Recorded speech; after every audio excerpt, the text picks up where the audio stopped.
apakah menikah kembali itu sesuai dengan ajaran firman Tuhan? Untuk dapatkan jawabannya, saksikan video saya.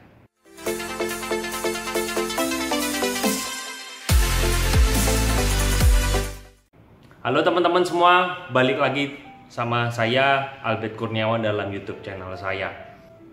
Teman-teman, seperti berita yang sudah beredar baru-baru ini, Bapak Ahok sudah bebas dari penjara.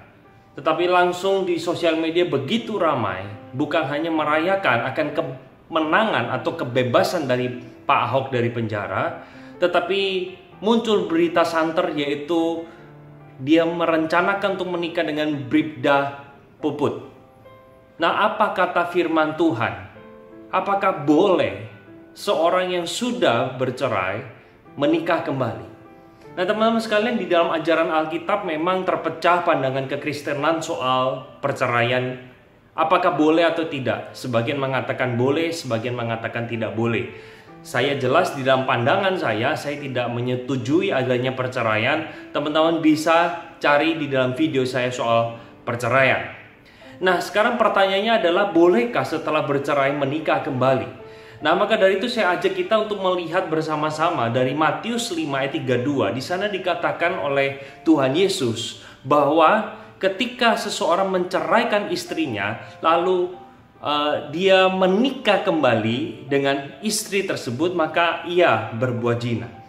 Di dalam Markus 10 ayat 11 dan 12 memiliki statement yang sama. Dari mulut Yesus sendiri dikatakan, barang siapa yang menceraikan istri itu dan menikah dengan istri itu, maka ia juga dianggap berbuat zina. Maka artinya ketika seseorang itu menikah kembali, itu berlawanan dengan apa yang firman Tuhan katakan.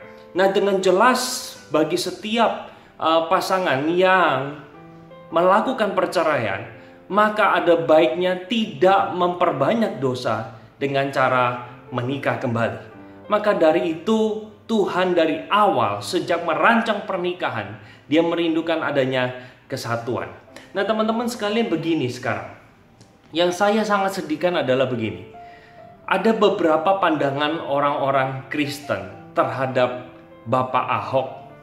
Saya tidak membela Bapak Ahok, tapi saya tidak menuduh dia juga. Tetapi yang sangat disayangkan adalah sikap-sikap orang Kristen yang tidak tepat ketika melihat ada pendeta yang menemani Bapak Ahok. Muncul satu komentar yang mengatakan begini, loh, apakah Bapak itu tidak tahu kalau Bapak Ahok itu bercerai? Berarti kalau dia datang ke dalam sebuah acara persekutuan atau ibadah yang diselenggarakan oleh keluarga Pak Ahok, itu adalah sesuatu yang keliru, itu adalah artinya menyetujui. Tunggu dulu. Teman-teman, mari kita sebagai orang-orang percaya, kita jangan sembarangan menuduh hamba Tuhan, rohaniwan, atau pendeta yang sedang duduk bersama dengan Bapak Ahok. Jangan kita menuduh juga bagaimana rohaniwan itu tidak memberitahukan kebenaran kepada Bapak Ahok. Teman-teman, mungkin rohaniwan itu sudah melakukannya, tetapi keputusan semua kembali kepada orang yang mengambil keputusan. Nah, teman-teman sekalian, saya mengajak kita untuk melihat sikap Tuhan Yesus terhadap orang berdosa. Dia bukan membuang orang berdosa, dia bukan meninggalkan orang berdosa, dan bahkan dia bukan mengusir orang berdosa. Alkitab berulang-ulang kali mengatakan Yesus makan dengan orang berdosa. Maka dari itu, teman-teman sekalian, tanpa Yesus bergaul dengan orang berdosa, kita tidak pernah mengenal kisah Zakeus. Tanpa Yesus bersekutu atau ngobrol dengan orang berdosa, kita tidak akan pernah menemukan kota Samaria dimenangkan oleh seorang wanita pelacur. Kalau Yesus tidak makan bersama dengan orang berdosa, maka kita tidak akan pernah melihat Injil Matius ditulis, karena Matius juga adalah pemungut cukai. Teman-teman sekalian, mari kita jangan sembarangan untuk menuduh orang-orang atau orang Kristen yang kita kenal, saudara seiman kita, yang sedang bersama dengan Bapak Ahok. Mari kita berdoa untuk Pak Ahok. Apapun keputusan yang dia ambil, mari kita bersama-sama jangan mengikuti apa teladan manusia, tetapi kita mengikuti apa kata Alkitab. Melalui video ini saya ingin mengatakan 3 hal. Yang pertama, pernikahan kembali tidak sesuai dengan ajaran firman Tuhan. Hal yang kedua, kita harus belajar makan bersama dengan orang berdosa. Artinya kita menerima mereka, kita masuk di dalam kehidupan mereka sehingga kita bisa menceritakan kebenaran.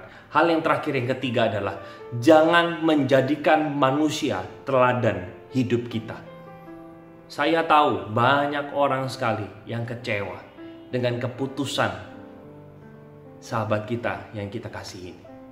Tetapi marilah kita diajarkan melalui fakta ini, teladan kita seharusnya hanya Tuhan Yesus. Sampai di sini aja video saya, semoga bisa menguatkan iman percaya kita dan tidak diombang-ambingkan oleh fakta dunia ini. Oke, bye-bye, Tuhan berkati.